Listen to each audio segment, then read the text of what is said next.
Today we're cooking Denver steaks for dinner. Very well marbled, delicious, very tender considering where it comes from, which is right under the shoulder in the chuck area. Just seasoned with salt, like a sidewalk in the winter. We're gonna cook these on the griddle hot and fast. I like to get a really hot surface right around 400 to 450 degrees. What I like to do, especially with a ribeye or a New York strip or a fattier piece, I like to just start with the fat side down and comb that fat around. And then I let that fat kind of sit there and render for a minute. And then I use the fat from the steak as my oil. And I always push down into the griddle. This is the Halo griddle. I'm actually cooking in my garage because we're having a thunderstorm right now. Halo griddle gets extremely hot, like up to 700 degrees when you have it on high. So I only have these 2 burners on and then only one of the 4 burners on this side and the other one turned off. Be afraid to move your steak around. That whole rule where it says don't touch your steak doesn't really apply. You'll see chefs moving their steaks around in their pan or whatever surface they're using quite a bit to get a great sear.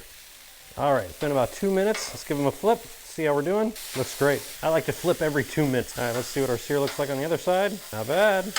Not bad at all. Get this to medium rare, and now what I like to do, along with flipping every 2 minutes, I told you I got this cold side over here on my griddle. We're sitting at about 250 degrees, but I'm gonna make this little bed of asparagus. Then I'm gonna take my steaks and I'm gonna set them right on the asparagus as just a little buffer and get a little bit more flavor on the asparagus. I just like to bake them the rest of the way. Then we're gonna check them in about 2 minutes. Okay, let's see.